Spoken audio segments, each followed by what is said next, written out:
Damn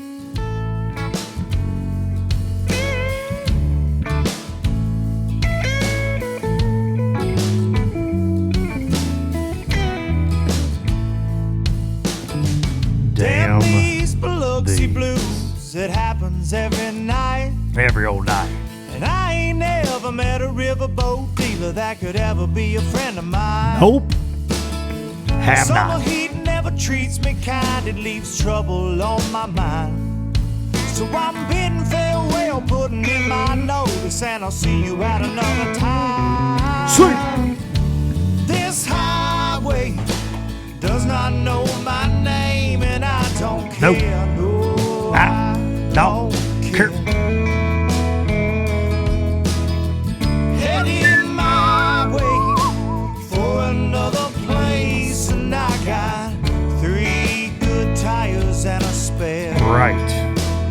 To the hook right here. Just a white line gypsy getting out of Mississippi with just enough gas to get there. Low budget live, the not so live variety from the Low Budget Live Bar and Grill here in beautiful southern middle Tennessee. And we are back in the bar and grill for another not so live, as I just mentioned. And this is the podcast for Tuesday.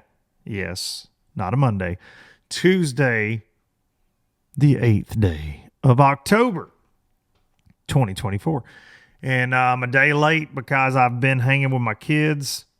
I mentioned, I guess on the last Not So Live that, family time. I've got a lot going on right now, okay? I won't go into all the details just yet, but I've got a lot going on the business side of my life. That's not good.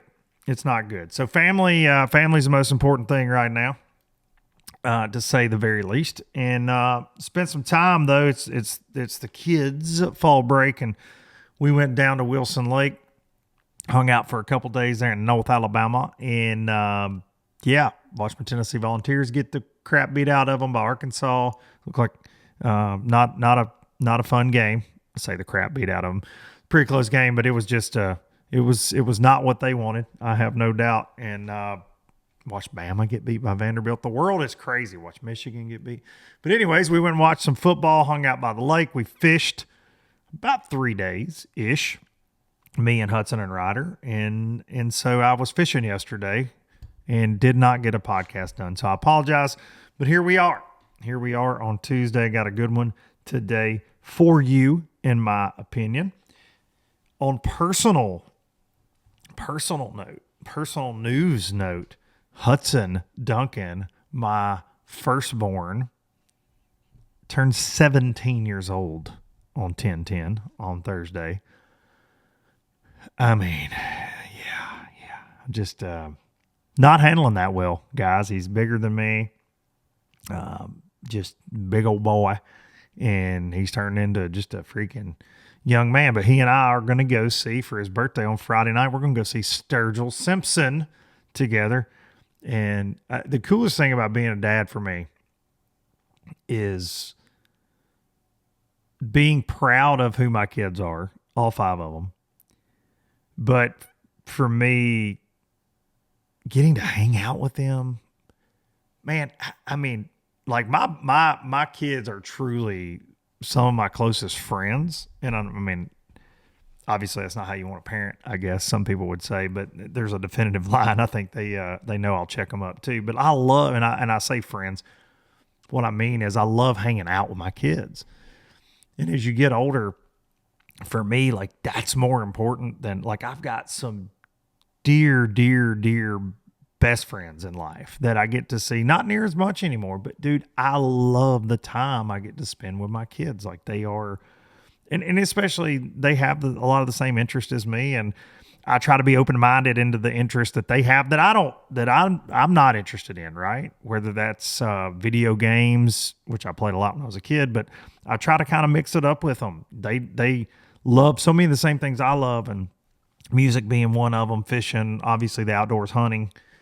They love all those things, but they're also into, pickleball. So my old ass is trying to play pickleball. with my kids. They got into disc golf for a while. We were disc golfers. I've done, I've traveled to every gym and baseball field you can imagine with these 5 youngins that we got together. And I don't know, man, as they get older, they're just so damn fun. They're funny. Man, we've got 5 really funny kids that they get their wit from us for sure, as far as just being smart asses and liking to go back and forth with you. So just a good time, man, spending time with them. But yeah, Hudson's 17 years old.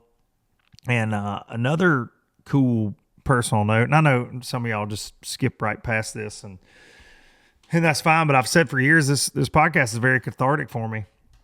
And I've needed it. I've needed this as much as, people like getting fishing news or whatever makes you tune in to Low Budget Live. I've needed this podcast very many times. It's therapeutic for me, man, to get on here and kind of talk through what's going on in life. And Lord knows, in the last several years, there's been a lot. There's been a lot going on, and that trend seems to be continuing. You make sometimes you can make wrong decisions in life on certain things, and it can lead you to a speed bump. I will say a speed bump in life, not a pothole necessarily, but a speed bump that makes you slow down a little bit. And that's where I'm at right now.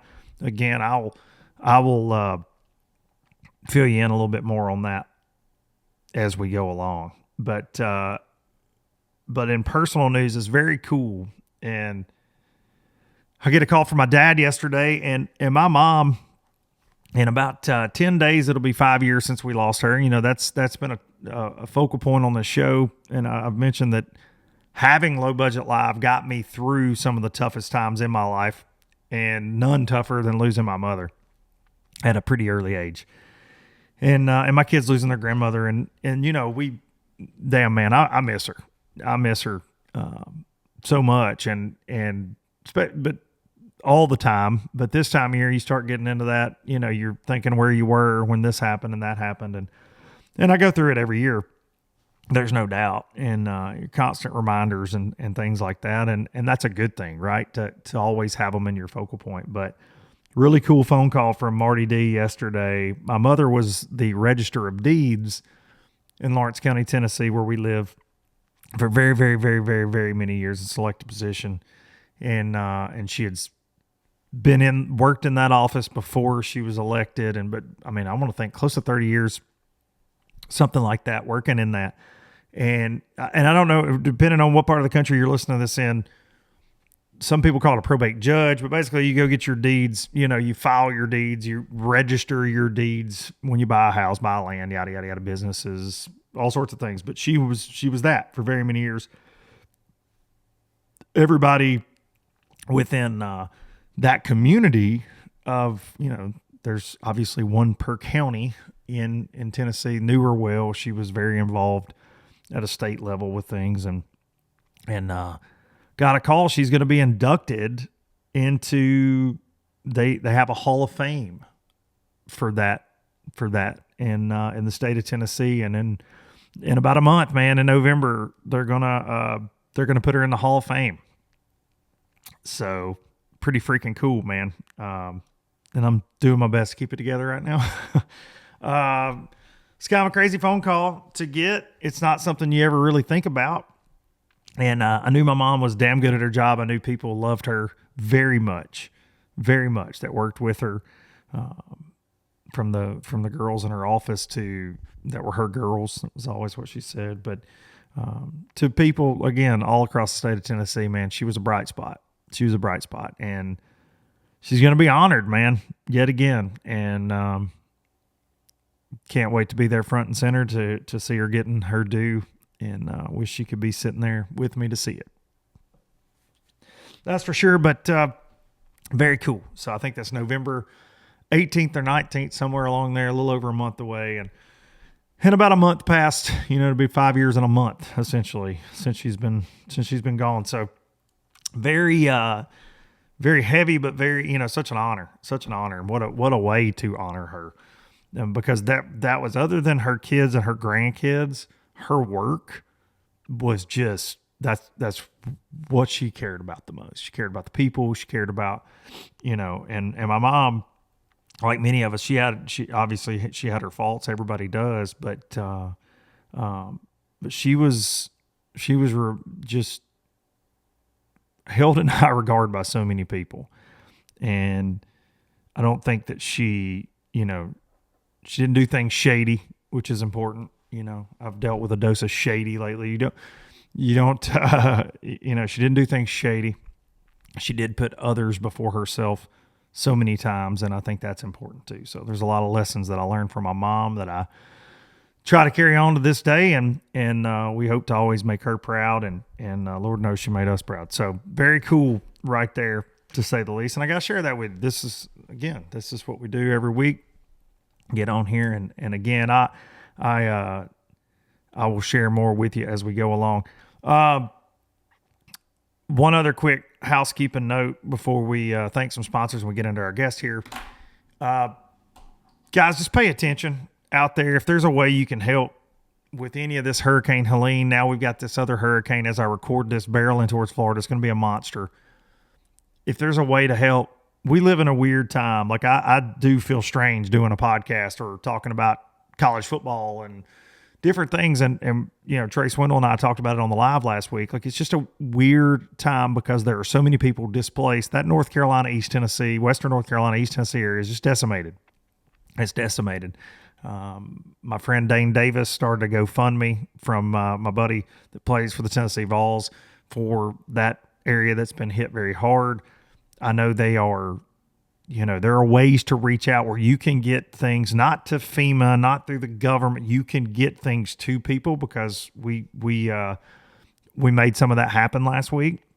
I'm not going to advertise that because there's a lot of crazy going on up there as far as, hell, people are stealing the supply like they're desperate. And so we're trying not to, but some friends of mine made some things happen last week up in East Tennessee. And so just look around, man. There's ways to help if you can. Not everybody can. I certainly understand that more than anybody right now. Like, money is, the economy's crazy, but just pay attention, man. We need to make sure we're helping our fellow man as much as we possibly can right now, because we got some folks damn going through it. Good Lord.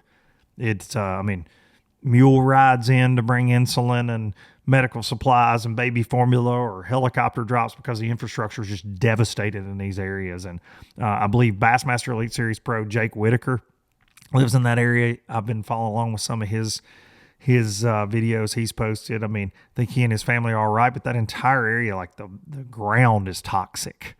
The water is toxic. It'll be years, but just try to pay attention if there's a way.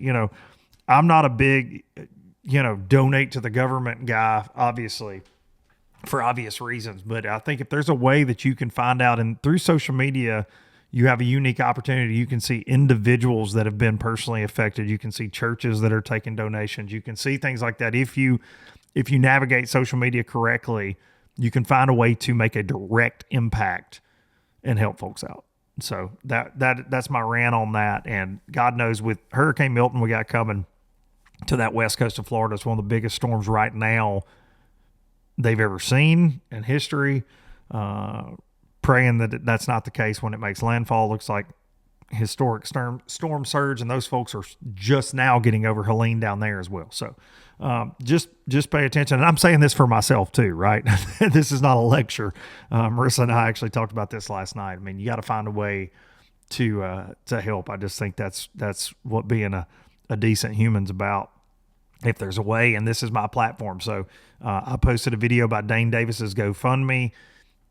Anybody from that area, David Mullins, Elite Series Pro, has been taking donations and things to churches up in that area. I got some information from Dave this week and some other folks in that area. But just look around, and like you said, it doesn't take much. You'd be shocked what a can of gas might do for somebody right now. So thank y'all. I had some folks reach out after the podcast last week as well, and wanting to help, and y'all are awesome, to say the very least. All right. Let's thank the people that make all this possible. This episode is brought to you by the folks at Fish Tips. Fish Tips, they've got the goods. You want to know where to catch them on a lake? Well, chances are there is a professional guide on Fish Tips giving you the fish tips on how to catch them on that lake. You can use code LBL10 for your first tip. Fish Tips, just the tip. You ain't got to go with the guide. He can just tell you, hey, go over there and throw that square bill around and you'll catch one. If you winding it right. Fishtips.com, gillfishing.com, the code LBL promo. You buy something, you get a free gift. Okay, it's that simple. LBL promo at checkout. You buy something, you get a free gift. I just got some of their new boots in that are so great. Just got in some new fleece because it's getting cooler outside. Gillfishing.com is where it's at. LBL promo. Bait-works.com, bait-wrx.com, bait-works.com, the official online home of that LOB jig. The boys and I, in our fishing quests, caught some on that OLOB. It's that time of year, man. This little compact jig was really for me September, October, November. I throw it year round, but man, in the fall, that's when this thing really shines. Put a Toad Thumper crawl gill. I trim it up a little bit. That is one of my favorite trailers right now. I'm throwing on that bad boy. The folks at Toad Thumper, they got those at Baitworks as well. Duncan-10 saves you money all day long at bait-works.com. And last but not least, hang the banner. Express Boats. I'm running that 21 X21 Pro LE. It's a beast. It's a beast. 250 Yamaha show on that bad boy. They're Yamaha exclusive for a reason. You will not regret the choice if you're not running a Yamaha to run one. Fastest hole shot in the game, 96-inch beam. So much tackle storage. And go take a test ride. Go take a test ride in an X19, maybe an H20, the new 20-footer ready for a 175 Yamaha show. They've got it all. They can cover the bases. They can cover all the price ranges at Express Boats and get you out on the water. Express Boats, building excitement since 1966. All right. As you know, I have interviewed my boss. I've got several bosses in my life. A couple that I really care about. They're friends. They're good friends. And I've interviewed Brad Fuller from the MPFL, my boss. But today, this is the first appearance of this lady right here. She's the queen of Alabama bass fishing. She is really one of the most influential people in bass fishing, in my opinion, as far as she gets done. Okay. Period. End of story. She's one of the hardest working people that I've ever met in my life. The Alabama Bass Trail was her vision. She pulls it off all the time, brings a big league feel to a amateur team tournament trail, which it's far from. I am grateful to know her. I am grateful to work with her and for her. Ladies and gentlemen, Miss K Donaldson. All right, as promised, here she is. The one, the only, I believe is how I introed her, the hardest working person in bass fishing. Take the female out of it, the woman. She's the hardest working person I know in bass fishing, Miss K Donaldson. Thank you for finally. This is, we were texting yesterday about an ABT podcast. We do so many of those together. I'm like, and you're always in the comments for doing live. You join in, you support me, you got my back in life. And I'm like, I've never done one of these with Kay. I don't think. Have we? No, we haven't. I'm usually in the comments just checking out what's being said about me because, sometimes I get thrown under the bus. Damn. Time out. All right. We'll start with that. I actually made a video clip this week, edited a podcast clip, me and little Trey Swindle talking about Tennessee, Alabama football. And at the time, we were both very excited about the season. Okay. And it had come to my attention that day that the Alabama Bass Trail Championship, the end all be all championship here for these hardworking Alabama Bass Trail anglers in the North and the South, is the final day is during the Tennessee Alabama game. And I just said on live, who does that? That was who schedules that? And you said this lady does right here. And I made a clip of that, of course, just being funny. Yeah.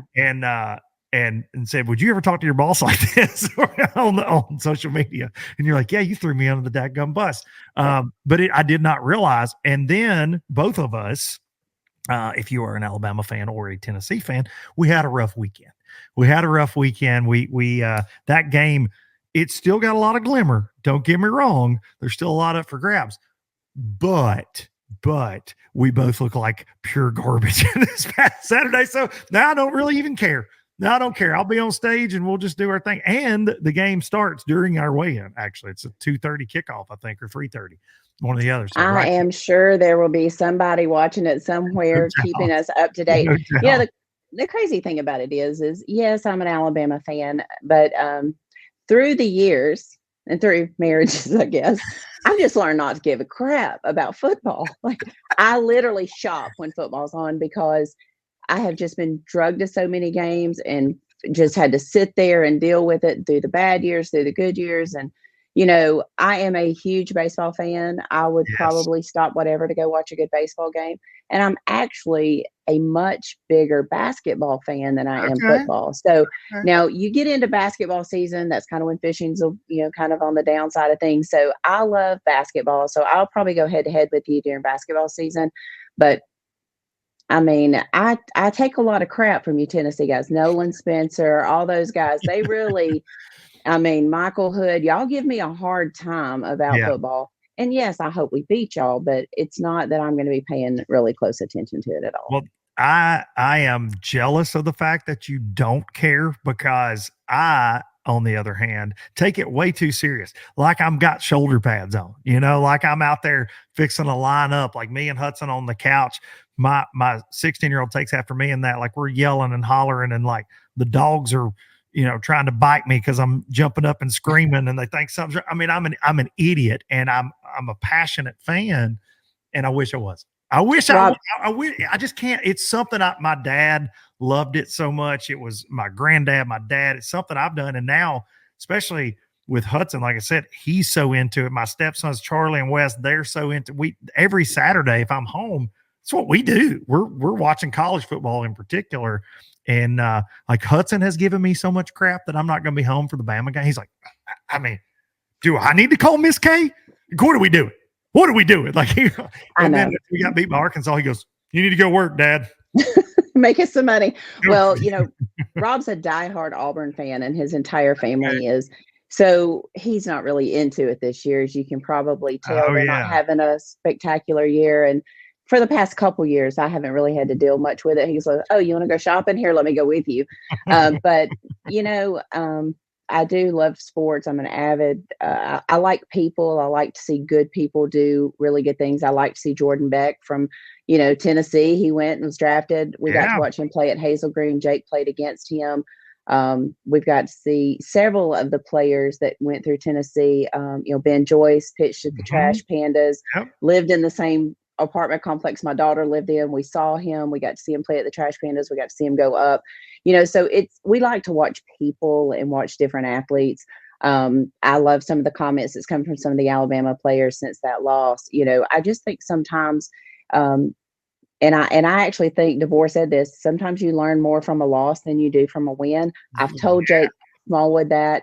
I can't name the number of times I've told him that you learn more from a loss than you do from a win. And both of our teams sucked, but Saturday. And from what I was told, I didn't watch it, but from what I was told, they really sucked. Well, so. and I think it does come down to life to how you respond, right? When the chips are down, so to speak. And at the end of the day, fishermen say this a lot, right? The tournaments that you finish 100th in, I promise you learn more. Especially, I know this story all too well. You drive your ass to Lake Champlain and they put it on you and you're about 120th and you got an 18-hour drive back home. You learn a lot. You spend a lot of time on the phone talking to your buddies that called them like, hey, where did I go wrong, man? And and you definitely don't learn as much in the ones where the fish just seem to fall in the boat and you're like, oh, well, this was easy. I just went down this bank and caught them on a square bill and oh, well, you don't learn anything in that. You do learn from I think about Trey, little Trey Swindle, which I always have to give him a hard time. He's like my little brother, but you got to think that, and I heard G say this about him when he got DQ'd in that situation in that Open. He learned more from that than he would have winning. Would winning the tournament be, a godsend for him? Absolutely. Going to the Classic, all that. But did he learn a very difficult lesson through that? Yes. Did he grow as a person?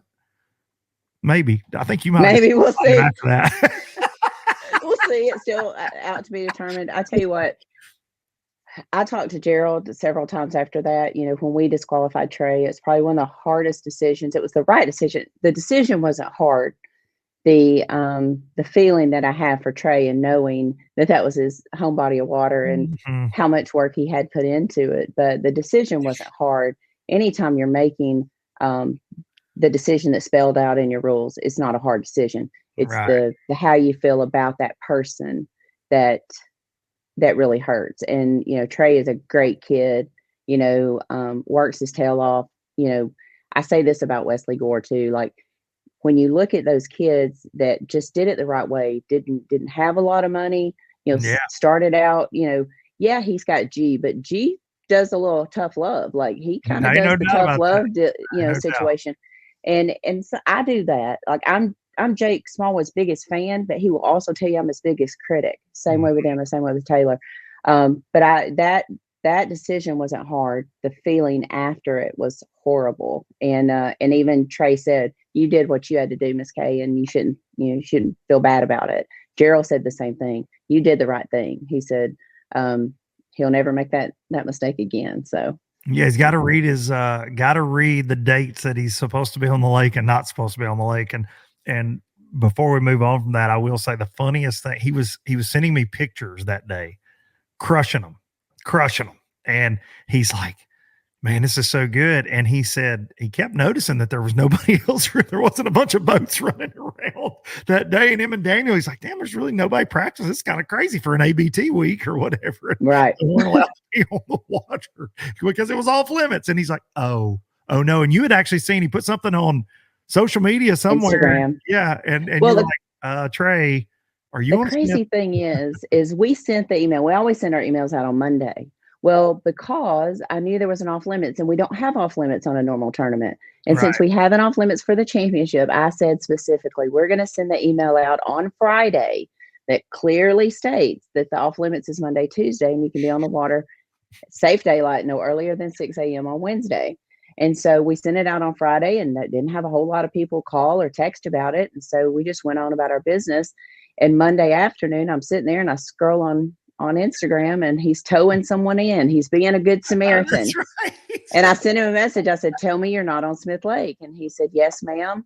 Off limits, ? And I said, Scott will be in touch with you soon. And so, I mean, it's, it happens. I mean, honestly, the majority of the DQs that we've done have been situations like that people just didn't read the information, or and that's sad. But I mean, not that we've had a lot, but the ones that we've had, most of them are just that for that reason. Well, we had a couple incidents this year where, and it's heartbreaking, like, because I've had the same in PFL, where you're so closely tied to what's going on. You get to know the anglers, and you're on stage, you feel the emotions when they're doing well. And then you find out we had a culling infraction. They brought in too many fish there at Wheeler, and they self-reported, and I remember emotionally seeing you, like, these aren't decisions that are made that don't have an emotional impact, right? Like you're saying, you've got to do what's right. It's in black and white what the rule is. They knew it. There was no argument or anything like that, but there is a personal, you're like, you see how excited they are. You know how excited their families are going to be. You know how hard all these anglers work, right? Mm-hmm. So in those moments, it's like, especially, and there's a difference in breaking a rule maliciously. You and I've talked about that a lot off the record, but there's a difference in that and somebody going, hey, Miss K, I'm sorry. Like, this is what happened. And that happens at every tournament trail. And then you do have people that try to bend and get around. And I won't say necessarily in the ABT, but especially at the higher levels, we hear the stories, right? Right. And there's definitely probably a different emotional response. If you find somebody going, I'm going to take some of Miss K's money by doing this right here, there's probably a little different emotional response to that, right? If that's ever happened. But yeah. Let me ask you this: over the years, because we're heading into year what, 12? 12. 12. So I was doing my redneck math before the show. Headed into your 12th season, team tournaments are, although the heartbeat of bass fishing, I say it on this show all the time, and they are, and I know you know that better than anybody. But you do open yourself up for, when it's two buddies, you know, we see it. We've seen some crazy stuff. Have you guys ever had anything just, and you don't have to go in super details, but anything that just would shock people that you heard was going to happen or anything like that? Because I've never heard that with the ABT. Like, I always feel like it's just not, you see that kind of crap in a Tuesday nighter, right? That some old boys got them tied up in a drum. But have y'all ever had anything like that where you had to kind of sniff it out? Some crazy cheating scandal? Well, you know, and I won't say that it's crazy, because I think buddy tournaments have a bad reputation because they're fishing for the same money, and you know, they don't have someone who's skeptical in the back. They're fishing for the same money. When we did the Open in 2019, we had a guy who's not allowed to fish with us that was spotted practicing with a guy who was signed up for our tournament. And I got several calls about it. The tournament director got several calls about it. And I was actually on my way to the venue when I got all these calls. And I'm like, Well, at the time, we didn't have a rule in there that stated that you couldn't practice with someone who had been banned from the Alabama Bass Trail. So I was just kind of thinking to myself, this just has a really bad smell to it. Yeah, just so yeah. I just pulled right off, and I went back to my paperwork, and I pulled out the guy's name to see what boat number he was going to be. And we had 229 boats in that field, and he was boat number 193. And I thought, okay, this makes me a little on edge, because I knew where they were fishing. I knew where I was told they were fishing. Something told me that there was going to be someone hole sitting that morning, because if he's boat 193 and he's got to get to a certain spot on a certain rock pile and make a certain cast, and okay, so something just didn't smell right.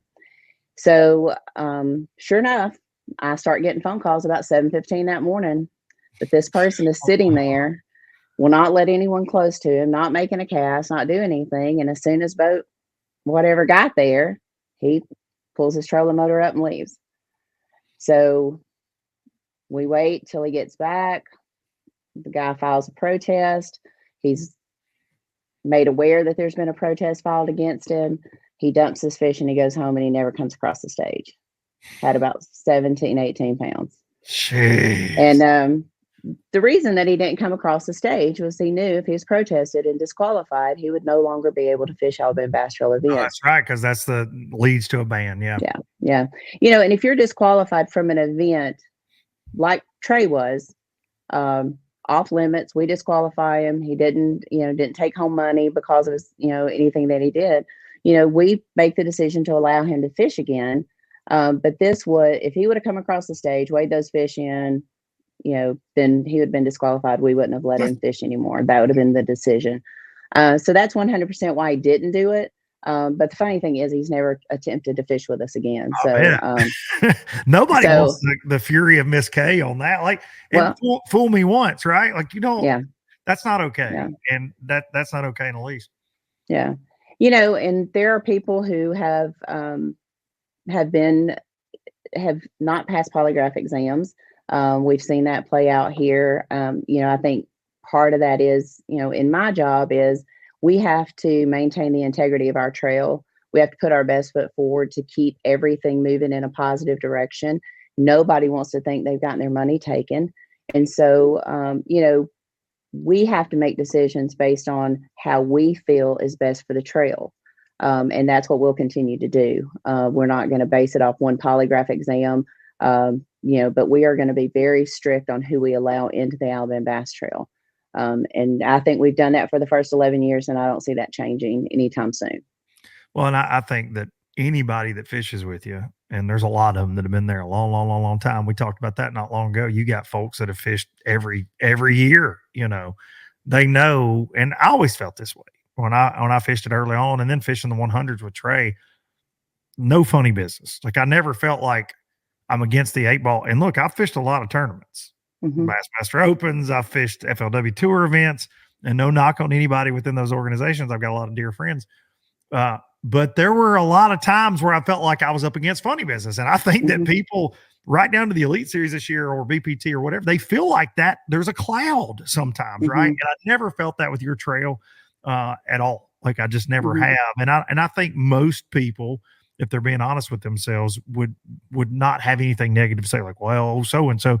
And that goes back, that's every tournament trip. You're fishing a Tuesday night, or, well, that boy in that red bumblebee over there, you got to watch him. He's probably, you know, you hear these things everywhere. And I feel like with the trail, that's just not the case, man. You guys run a tight ship, and I think people really, they're scared of you, Miss Kay. I think that's it. They're terrified of the hammer coming down.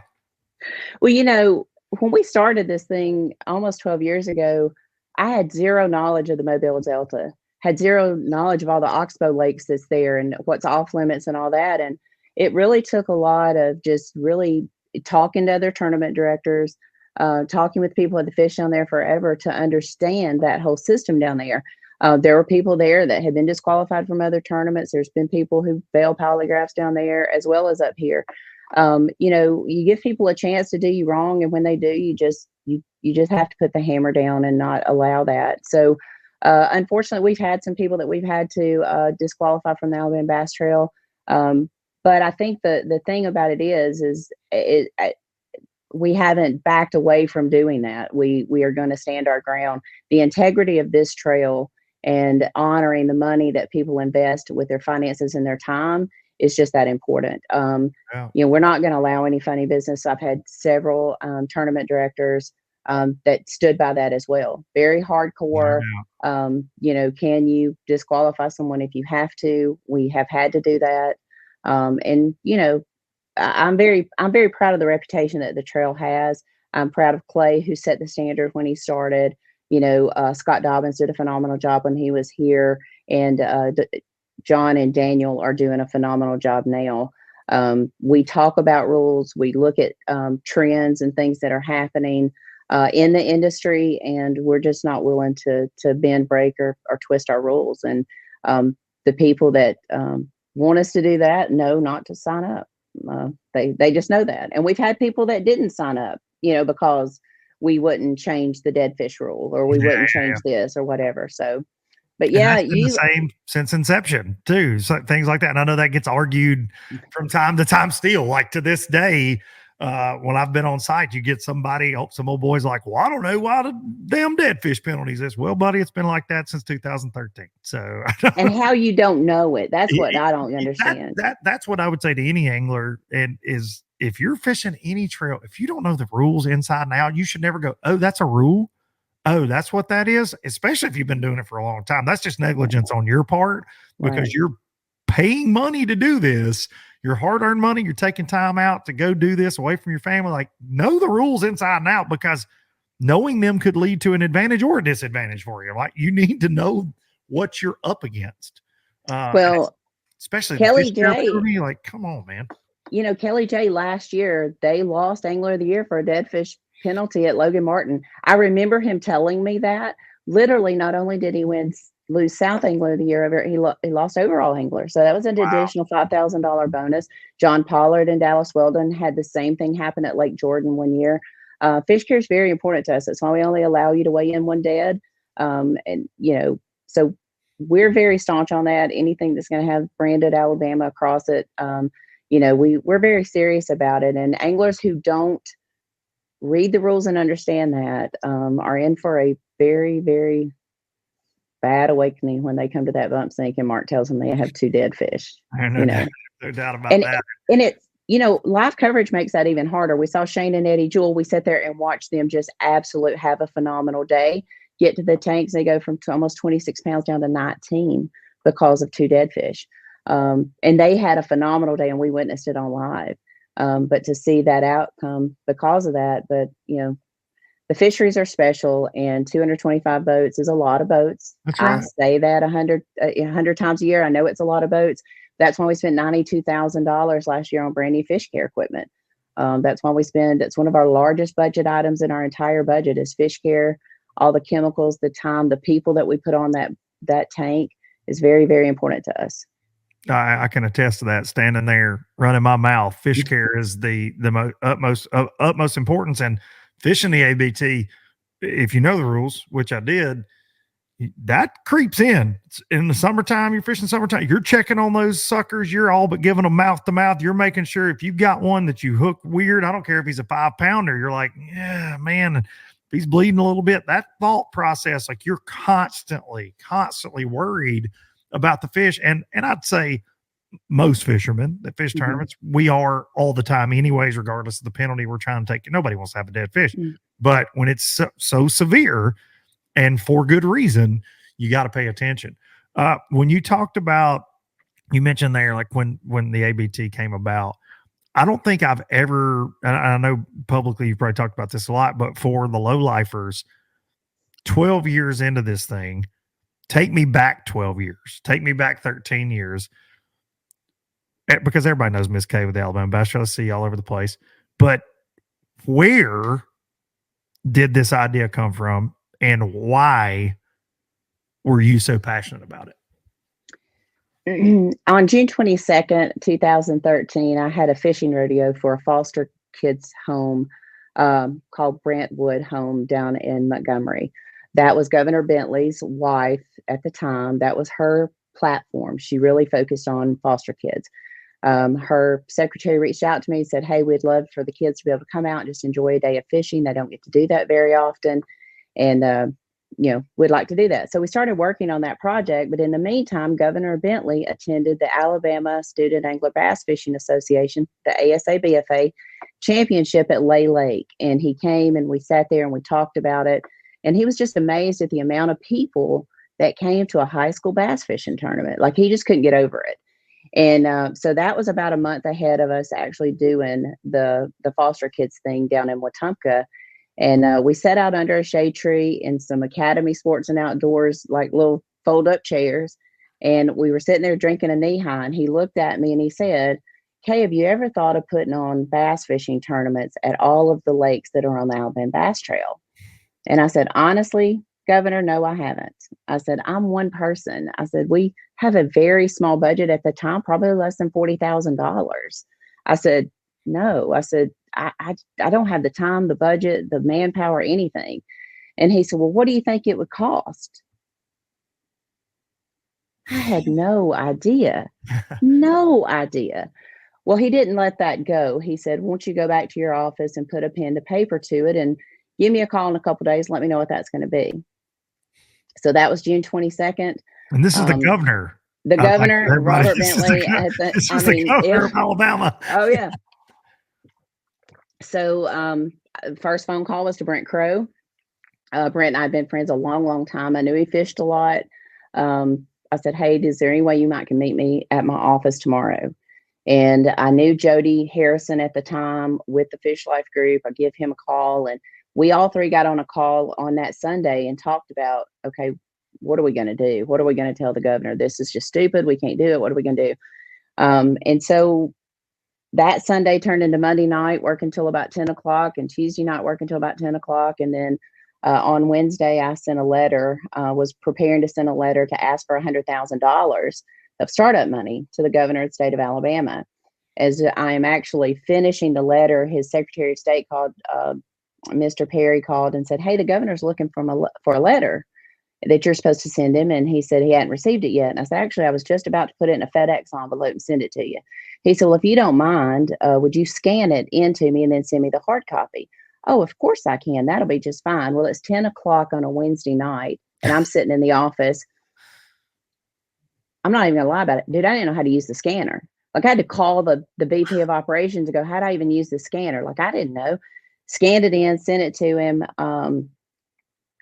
Went on about my business the next few days. He called me, said, hey, the governor wants you to go to this ICAST, whatever. And he's going to get you a letter and he's going to guarantee you $100,000 to get started.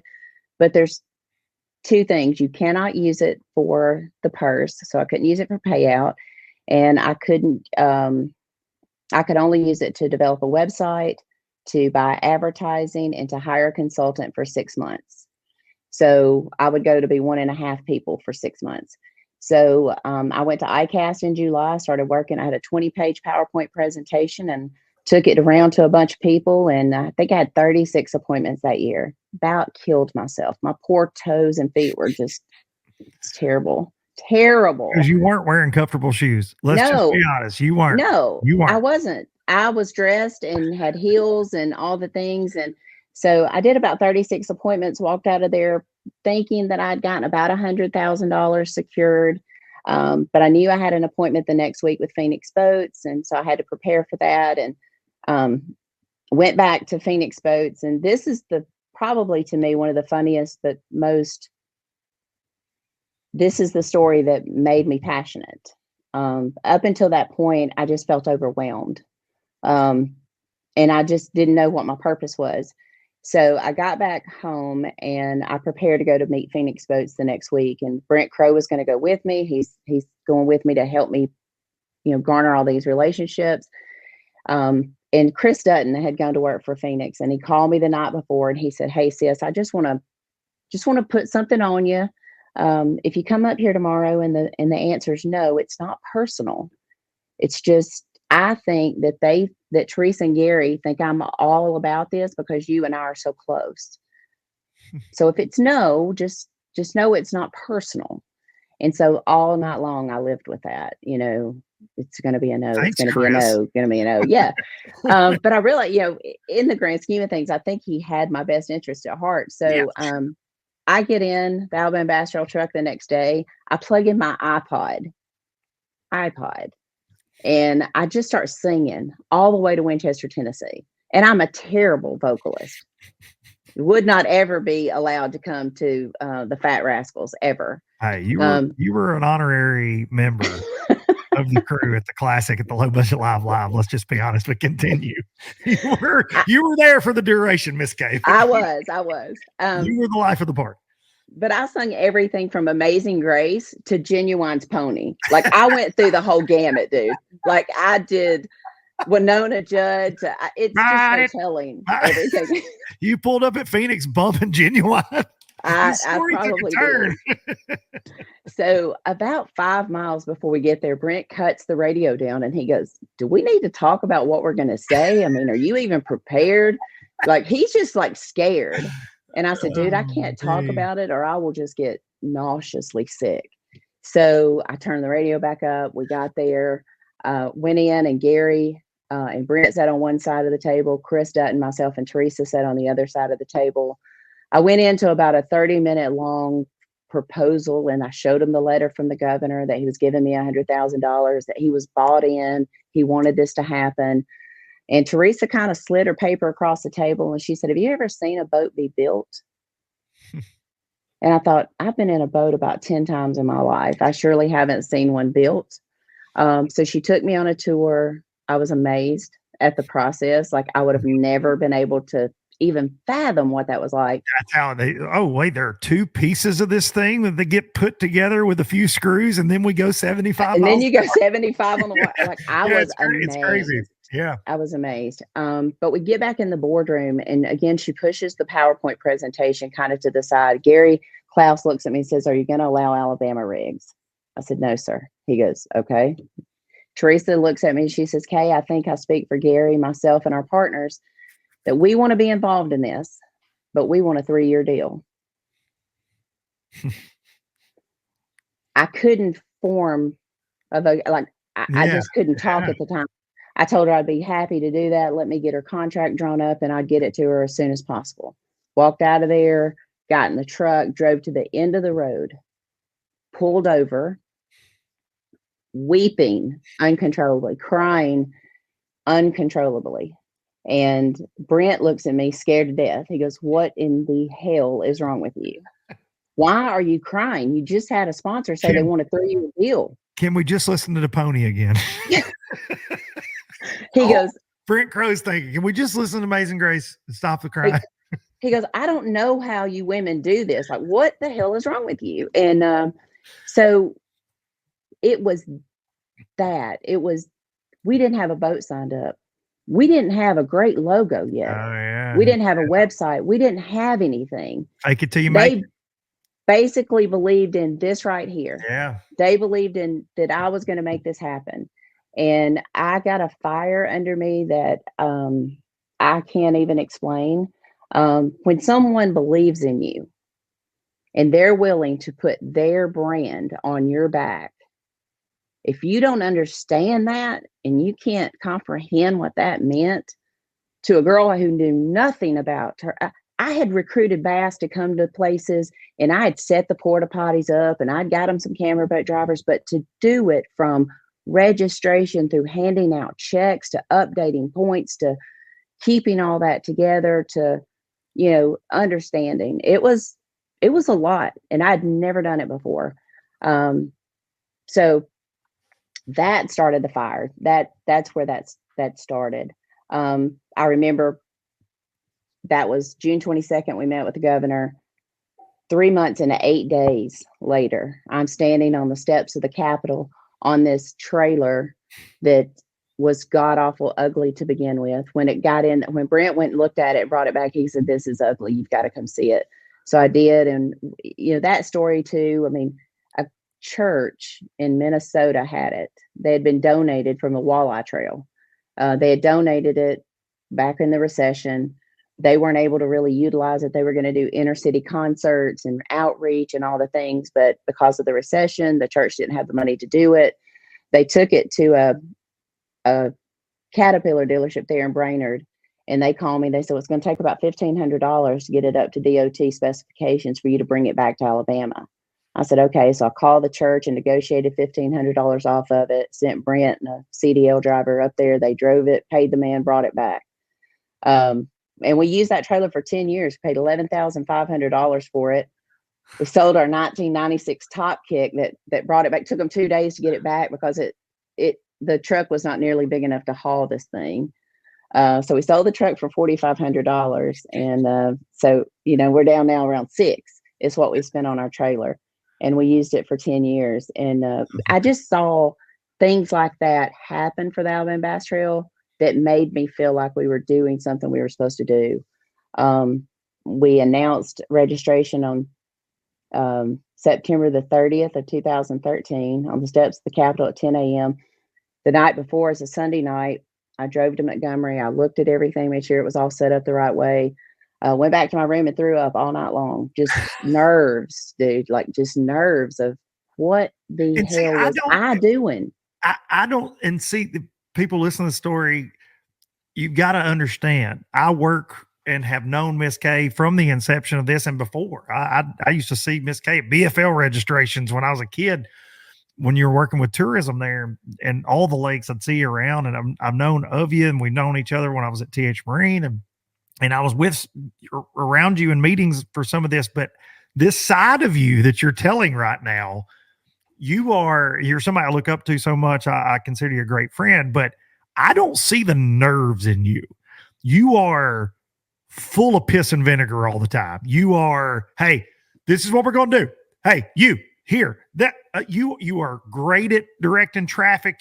You logistically put everything together, but I don't see the not confident K ever. So I have to say that to the listeners. And I mean that like to try to like frame this story up of what this means to you and what it meant back then. Like, I don't see that, K. I'm with you a lot. I don't see that.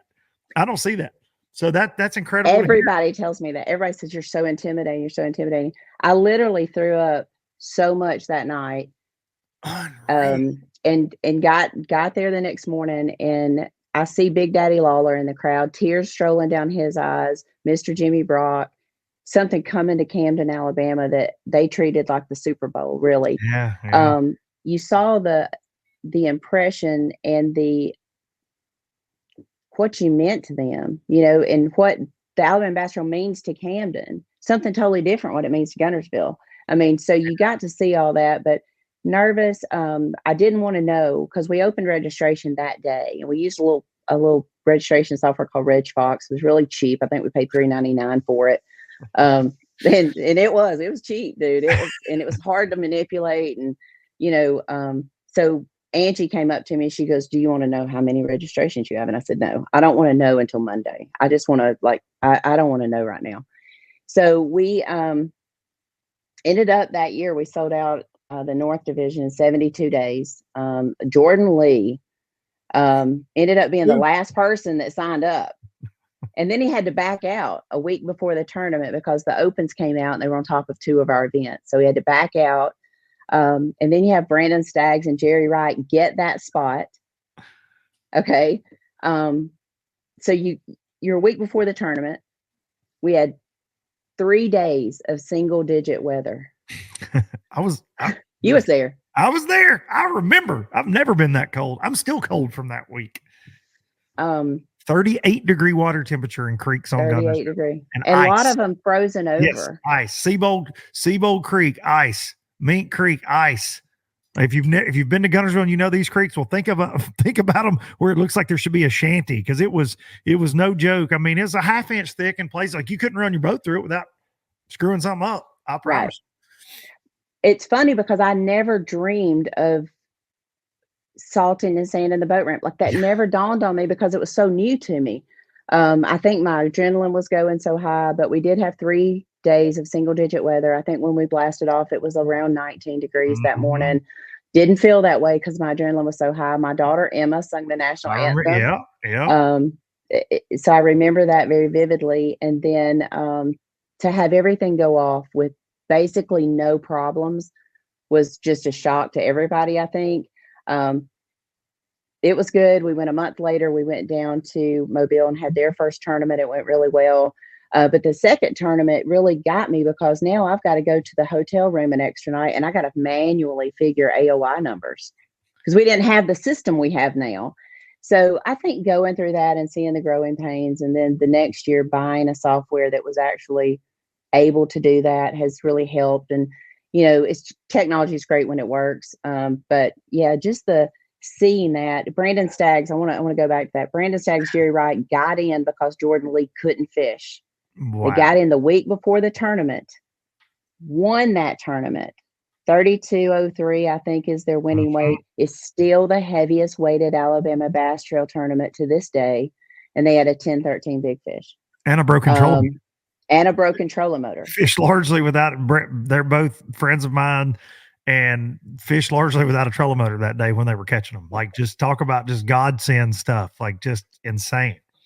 And then to turn around and spend half of their winnings to pay for a tombstone of a guy there in Summertown, Tennessee that had passed away 3 years before, one of their fishing club buddies that had not gotten a tombstone and spent half of their winnings to do that. That told me we were doing the right thing. There's so many stories like that that have happened during the Alabama Bass Trail that, to me, is more important than the economic impact. We can say now we've generated over $100 million of economic impact for the state of Alabama, just our tournament series. But to think about the stories that we've seen, and to watch Wesley Gore cruise his way through the Alabama Bass Trail and become 8th in the Angler of the Year points in the Bassmaster Elite Series on year 1. Justin Atkins go and win the Forest Wood Cup now in the Bassmaster Elite Series that came through the Alabama Bass Trail. Jesse Wiggins, killing it on the BPT. Dustin Cannell killing it on the BPT. When you look at all of that, Justin Hamner, Bassmaster Classic champion.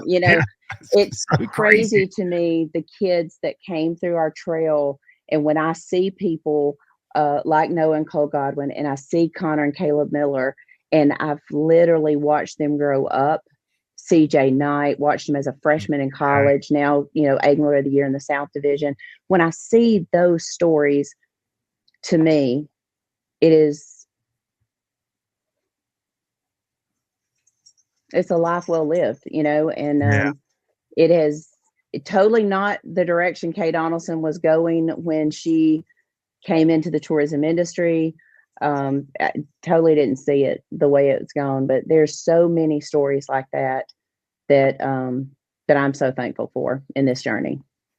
And the people, and why I say the heartbeat, these just this year, the people that have embraced me in the North and the South, the staff, but it means and it is a job, and it's a tough job. But we've talked about that on the ABT podcast. It's long, like people don't realize. I mean, you're there at 2:30 a.m. and you particular, not me, because me and Darian we sleep in a little bit sometimes. But you're there when the bell rings at 2 a.m. when boat check starts 2:33. You're there.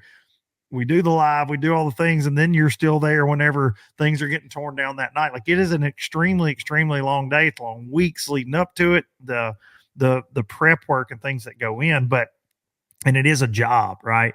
But for me this year, it has felt like so much more than that, and it feels like a family. And like you said, I'm getting to know those young men you're talking about, and I'm getting to know their families off the stage, and I'm seeing the impact that these events that we're a part of are having on these people, and it's really hard to put into words, like what that feels like. You know, I got really emotional at Gunnersville on the way home more than anything, but Fisher and Ryan and I just see so much of like my dad and I know how much, you know, Ryan pushes Fisher to be the best he can be, and how much time Fisher's putting into this, and that, but they do it together.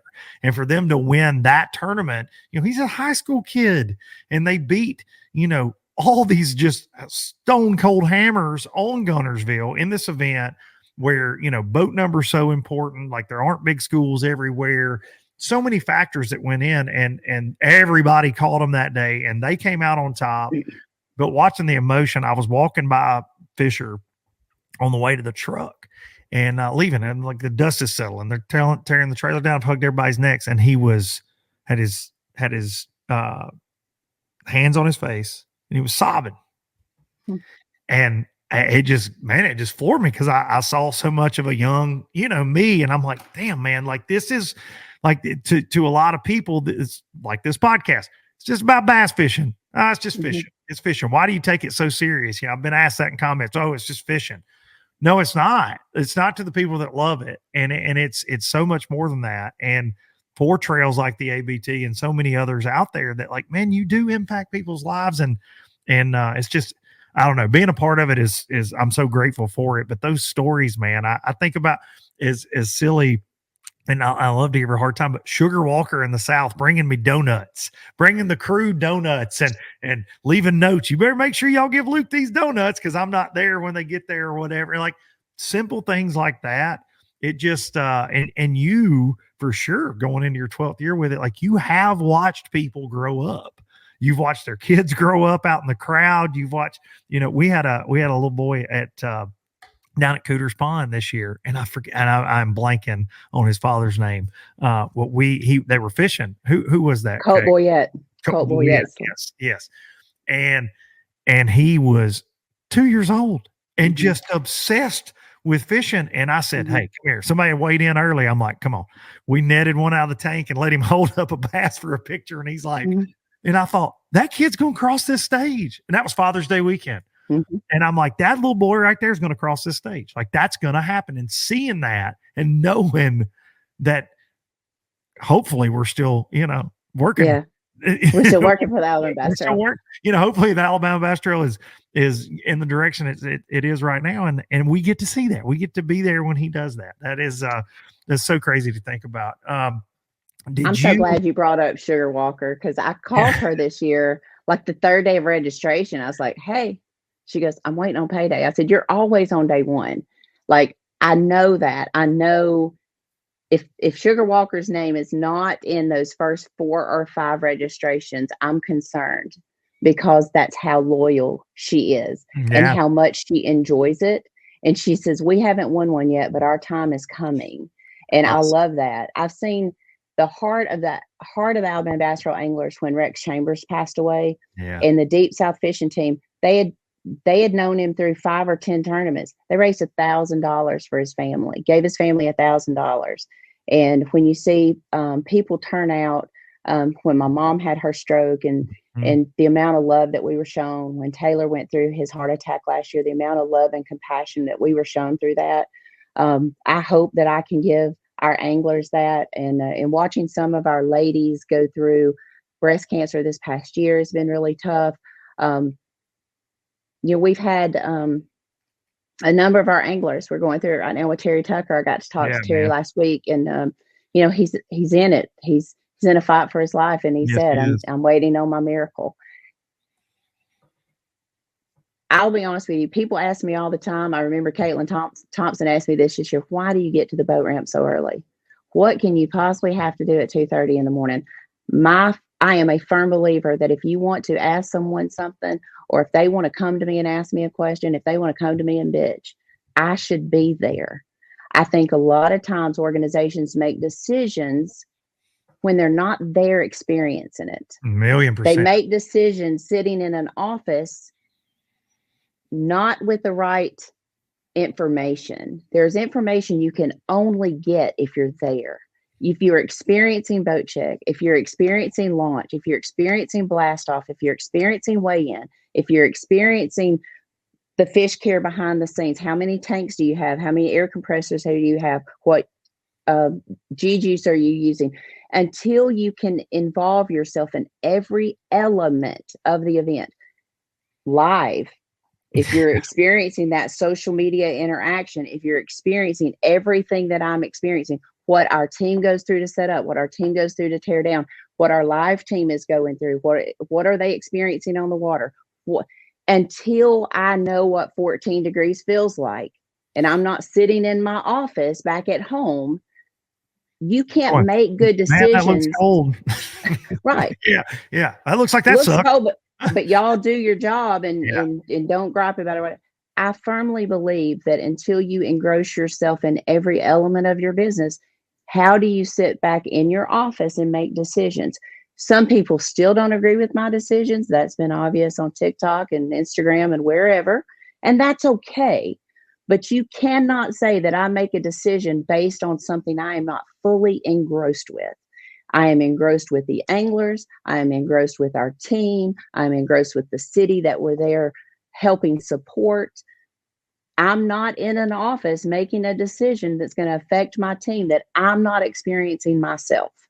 So I'm asked that a lot. Why do you go to the boat ramp so early? Why do you go a couple days in advance?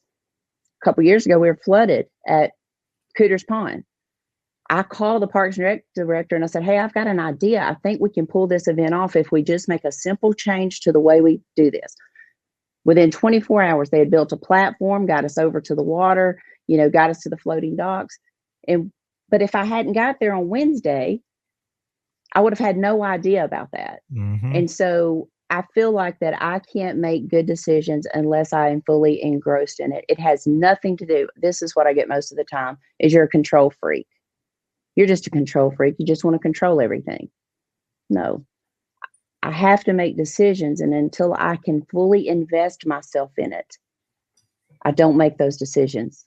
So control freak or not, I have to be in it to be able to make those decisions. Well, I think that anybody that could say that control freak, I think you're assertive. I think you have to be. I think I think a lot of times when things fail, listening to you is inspiring, by the way. Like because I've lived that in multiple things in my life. Things I'm going through right now, things I've gone through in the past where people make decisions like you're saying, and there's a difference in theory and reality, right? Like it's what I've said that 1,000,000 times in my life. There's a difference in theory and reality. It's easy to go, well, this should go like this and write yourself a note. But then there's a guy that's actually got to do the thing, right? Mm-hmm. Like it's very easy to sit in some big boardroom or some whatever, regardless of the business, whether it's a fishing tournament or a tire shop, right? Mm-hmm. Like it's easy to make those decisions if you don't have to be the one to execute it. And so I respect that so much about you. But I think where people get lost sometimes is everybody has an opinion and everybody has a right to their own opinion. But especially in fishing tournaments, if you ask 200 fishermen the same question, you'll get 200 different answers most of the time. And I think that goes for businesses as well. Like while I'm talking about that, like devil's advocate, to be fair, like there has to be someone that makes a decision. Mm-hmm. And a lot of people are incapable of, because you got feelings in it, or you go, well, I don't want to upset Bobby. I don't want to upset them, or I don't. somebody's got to be that control freak, if you want to call it that. Somebody has to be that. And look, I've seen you 450 mostly grown men in a room, and you go, hey, here we go. The meeting's starting. Somebody has to be that person. If you don't have that, it's bedlam.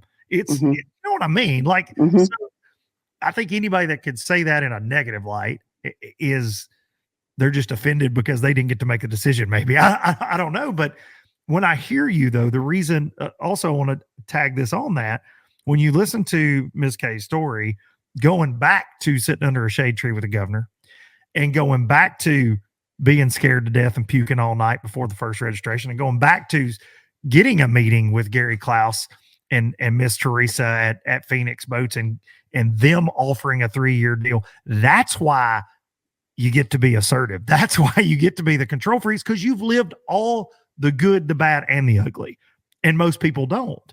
You are, and you've hired Miss Angela this year. You're trying to add help to take some of this off your plate. But I would also say that 24 hours a day, you're eat, sleep, and breathing Alabama Bass Trail. Like, I'm with you when your phone's blowing up, especially weeks of tournaments, either text or calls from anglers. So yeah, I think that if anything, you've earned the right to make those decisions. And look, you and I won't always agree on everything. We don't always, we never do. I know I say things where you're like, Luke Duncan, I swear. And you'll go, I've lost complete control. Luke and Darian, Jason, dang it. But I mean, we're going to butt heads. Like, we're strong personality types, but at the end of the day, like, I do just respect the fact that you have the spine. I think back to this year in January when it's freezing ass cold. Okay. Like, it just was. Ended up being one of our best events of the year. It was the highest rated event view wise you've ever had. And there was lots of bitching and moaning that went on. But at the end of the day, I would say 95% of the anglers that fished that event were like, that was a pretty good event. Good event. Glad we got it in. It was no big deal. It was cold that morning and it was okay. You know, it was fine. But I was with you that week while you're trying to make those decisions, and nobody wanted to make a call. Nobody like that. That's the thing is, can you make the call when a call's got to be made? And you are that person. Like, you can do that. And I'll tell you what, buddy, you got to deal with it. What do we say when the chips are down? Like, you said it in my comments the other day about that Tennessee Bama game, right? Hey, I take all the credit and the blame right here, buddy. I do. Right. And you do as well as anybody I know, for sure. Well, I've had a lot of very, what I call loud talking with people. Mark McKeag was one of the ones that I've loud talked the most with, I guarantee you. And I will listen to someone's, and Mark was the dead fish penalty to begin with was we would allow no dead fish. And there was a couple of people that expressed their concern about that. Mark really expressed his concern. We went back to the drawing board. We went back to DCNR and we allowed one dead, but it's a pound penalty. And so still a very stiff penalty. Mark is one of those people who will call and say his favorite thing to say to me is, you're taking this personal. You're taking this too personal. I do take it personal. As I would if someone came against you or came against, I do take it personal. It's kind of like having another baby. But I do take it personal. So much so that I'm willing to put my name, my reputation on this, but I'm also taking it on Phoenix Boats, Garmin, Amherst, Buffalo Rock and all these people. I am very assertive. I tend to be that way in my family as well.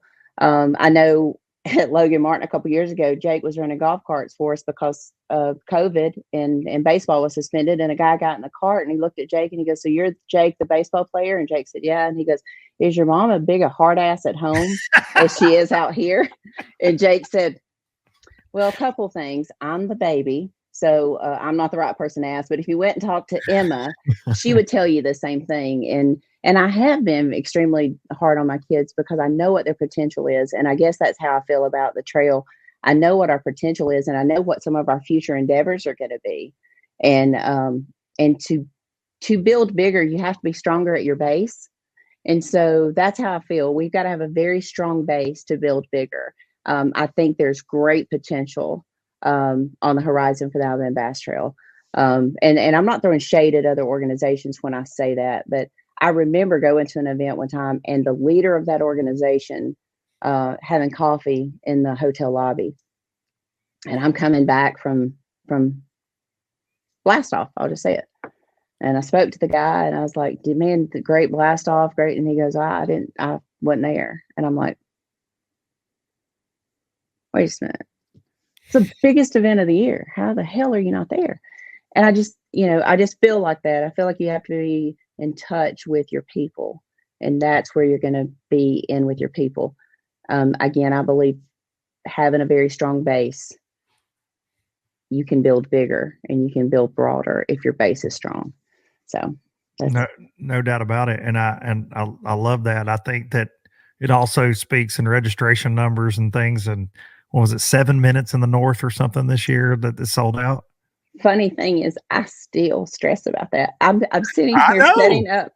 I'm sitting here setting up to live for that morning, and I'm still stressed. And everybody makes so much fun of me because of that, because they'll talk to me the day before, and I am just on pins and needles as to, will people still believe in us? Will they still put their confidence in us? And it's in Daniel, and it's in John, and it's in Angela, and it's in you, and it's in our team, because they are investing their money and their time. And honestly, this is how guys have told me this. I'm not saying that I say this. This is what I want people to do, is I want them to put our dates in their calendar first, and then fill their calendar with everybody else. That's what I want to happen. And a lot of anglers do that. And it's because they believe in what we're doing. And I still, every August 14th, I am still a nervous wreck that we're not going to fill up. I'm still looking at, okay, here we are here. This is where we were in 23. This is where we were in 22. Are we on track, or are we ahead of?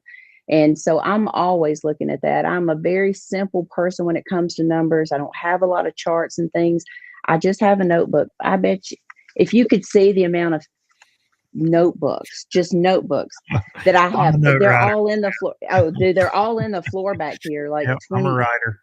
And I have from 2014 through 2023 over in this bookcase in front of me. And it is a reminder constant of where we've been and where we are. And then there's 25 and 26 of where we're going. And it is a focal point for me, is to, I don't look too far in the rearview mirror. I do look forward a lot. I have a lot of things I want to accomplish with Alabama Bass Trail in the next 24 months.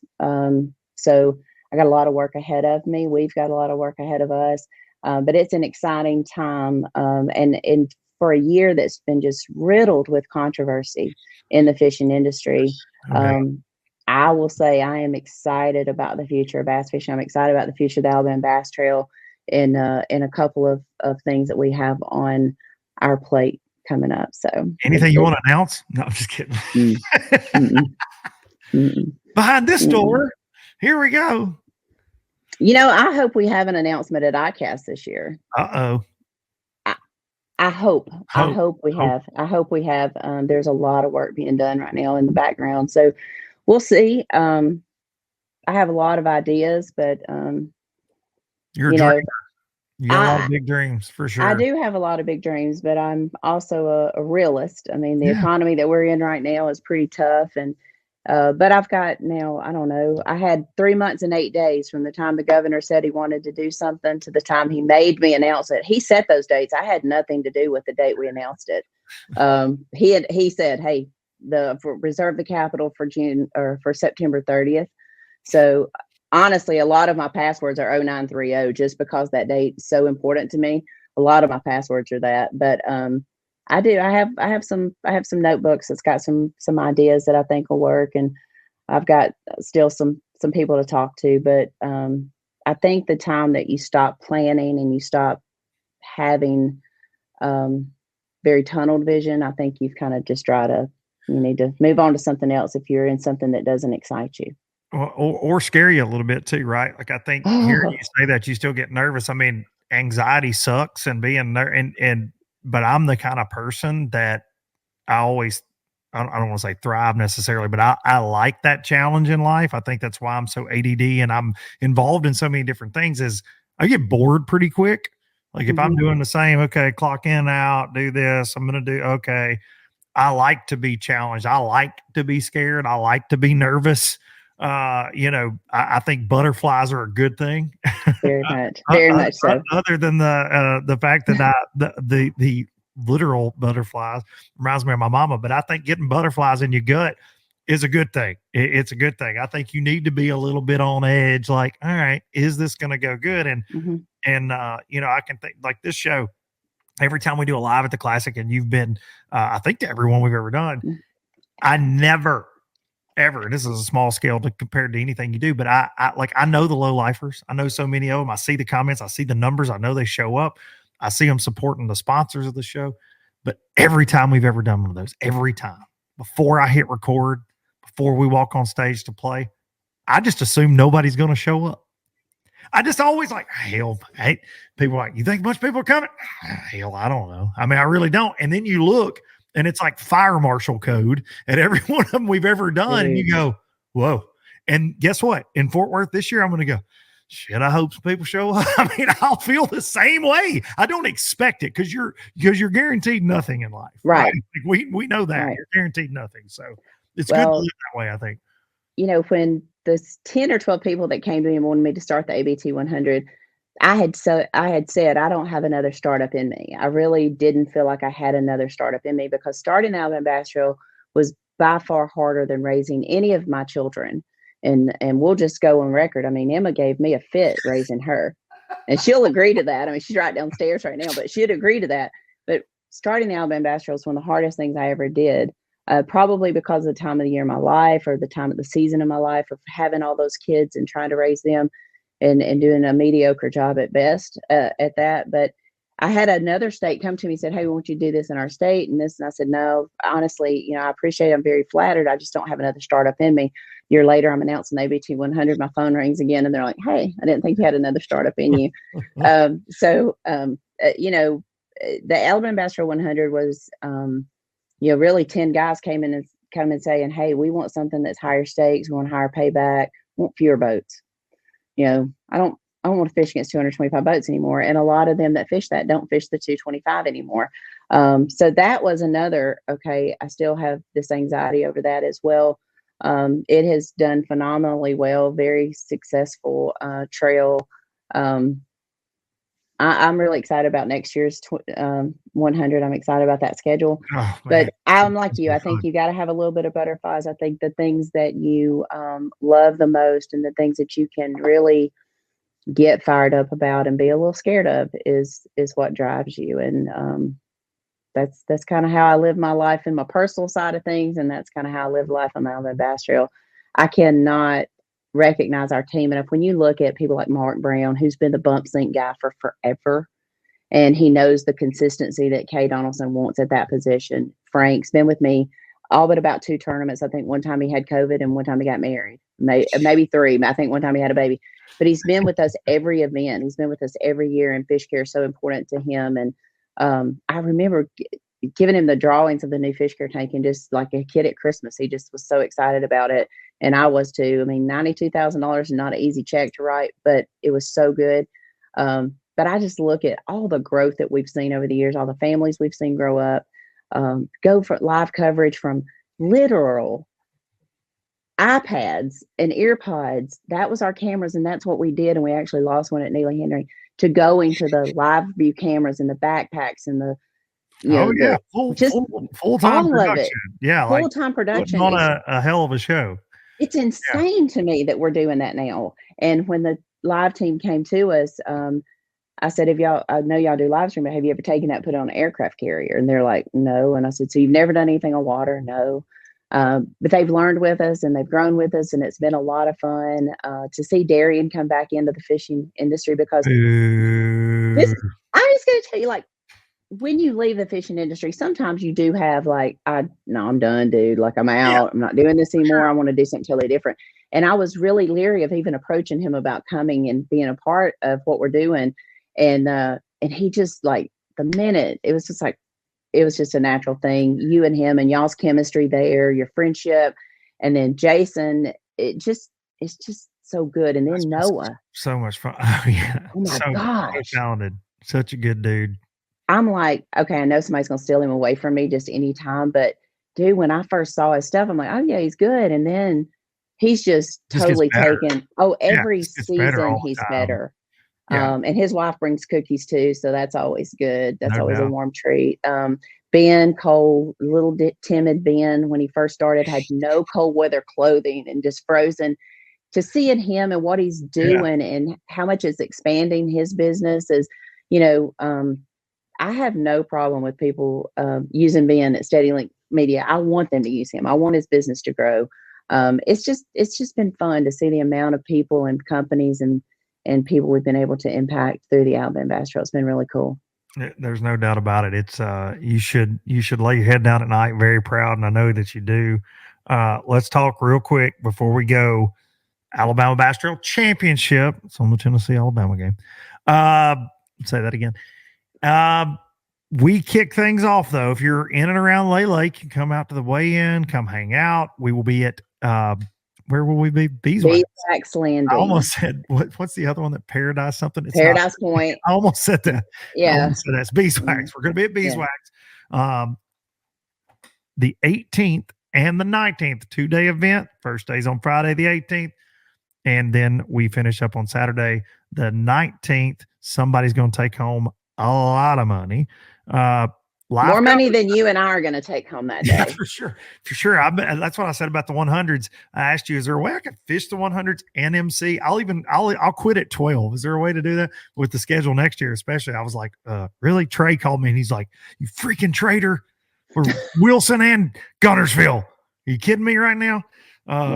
Two of our home lakes, which Trey and I always sucked on our home lakes. So it's good that we're not fishing this. We bombed at Smith and at Pickwick in our 100 tournaments and called them in at Lake. The best tournament we ever had was at Wedowee. Neither one of us had seen it until 2 days before the tournament. So we're probably not missing out on much. But anyways, we'll be doing live coverage, though, 7-ish in the morning, Central Time to 11, both days, both Friday and Saturday. So if you're sitting at work on Friday and you're bored, click it. If you're sitting in a deer stand Saturday morning, maybe just put in one AirPod so you can hear a deer coming out of the left ear, maybe. But we'll be myself, Darian, Jason. I think we got a special guest on Friday, maybe as well, doing some on the water. Mr. Matt Lee. Matt Lee's going to fill in for Jason. He's unable to be with us on Friday. So Matt, he's a veteran now on the Alabama Bass Trail. He did Smith. Be with us already. Yeah, he did. Smith Neely. Yeah, Smith and Neely. So, but just be sure to tune in if you want to check things out. I know you got a week to think about it, but go ahead. I dare you. I dare you to show it because we have a good time. And I think our anglers always put on a show. I think that I love the camaraderie between all of us on the water, but we do our best, I feel like, to try to bring you information. If you fished the Coosa River at all, I think there's a lot to be learned. Fall time of year is kind of tricky. We're going to be running around. We got trackers on all the top guys and gals out there. So we're going to be running around telling the story to the best of our ability. So tune in. $100,000, $50,000 first place on a no entry fee championship. Never, ever, ever did I dream we'd be there. And it's life-changing money. $50,000. And I said this on our podcast, is life-changing money to me. Yes, it is. And and even Wesley Gore said it would relieve a lot of my stresses right now if I had $50,000. Well, while we're talking about that, have you got a team? Like, is there somebody you're thinking? Man, my brain always goes to the Coosa River rats. There's so many of them. The McKeggs. Obviously, you think on Lay. I think about Kobe Carden always. I think you got to think about those guys. But I tell you somebody, and he's got a Coosa win in the fall, and that's Stephen McAvoy, Josh Butts. I knew you was going to go there. It's hard not to pick him in the fall. You see, when Josh fishes tournaments on Neely, which is where he fishes the most, really, this time of year, he's always posting big fish pictures, and he's a fall fisherman. and they got an ABT championship win. They know the drill, and they're so versatile. I think that those are two guys that are hard not to pick. Obviously, he's a co-host of the Duncan Butts special edition Low Budget Lives too. You know, I gotta have a homer pick, as they call it in football. But I don't know. I think, Chris Rutland, Kobe Carden. How could you? Because they've had kind of an abysmal year by their standards. I think by their standards, not by ours, but by their standards. They didn't win a tournament this year. Didn't really get, I think they had maybe one top 10, something like that. So would not surprise. Fishing will be October stingy at times. Like fishing can be, you have really good moments sometimes, but it's kind of tricky. Fish are focused on bait. There's a lot of things that can a lot of variables that you can throw out there. But for me, those guys, and then I guess if I was going to pick a dark horse, I know it's what we do on the ABT podcast a lot, I would have to say those Miller boys. Those high school guys, I watched them a lot this year. They're veterans way beyond their years. They're great with forward facing. They're great at running a lot of water. They don't really get locked into one thing. They move around a lot, which I think is very important in the fall a lot of times. So wouldn't surprise me. The Godwin boys, and I don't know. So hard. Every tournament is so full of just, oh yeah, he top 10 here 3 times and he won here and they did this and they did that. When it gets down to Alabama Bass Trail, it's hard to pick. Now you and I had some good picks this year, though, doing our Luke. I think you probably had better than I did. I will admit that you probably had better than I did. I said the same thing. A lot of the teams you talked about, I did not talk about Stephen McAvoy, Josh Butts. Could they tie Chris and Kobe for the most wins on the Alabama Bass Trail? They have 4 now. Chris and Kobe have 5.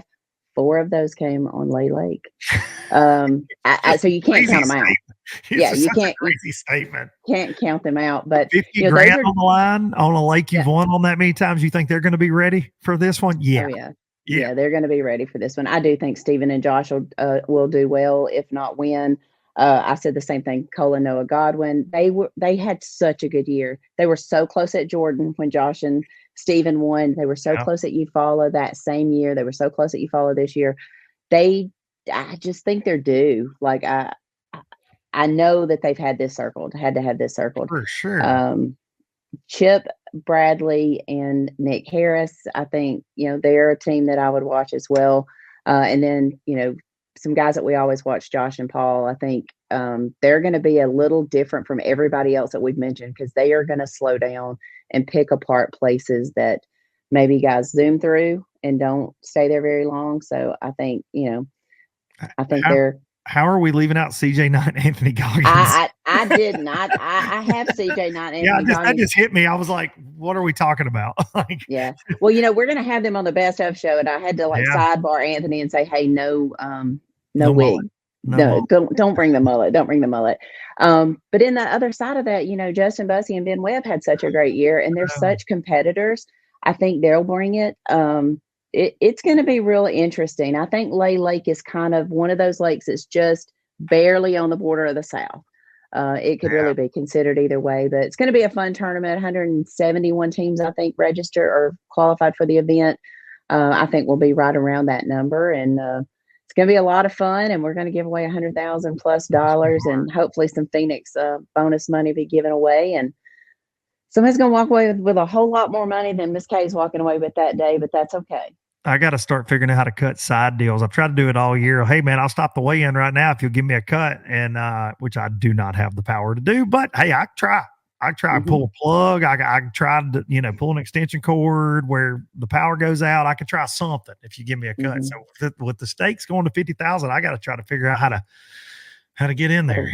I don't blame you. I don't blame you at all. It's been a great year. It's been fun. It's been a great year. We've had a lot of new winners. A lot of great things happen this year. A lot of great storylines. A lot of I love that you mentioned, and I give Darian the hardest time in the world, but bringing him back to fishing, he's been so hyper focused on y'all, and rightfully so.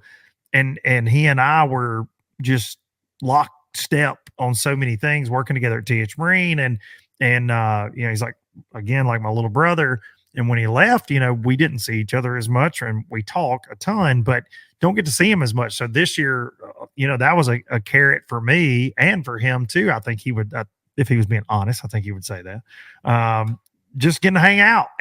But for me, watching him be excited about fishing, he's so, like, he loves the ABT. And because when you and I talked about it, I thought, I don't think he'll do it.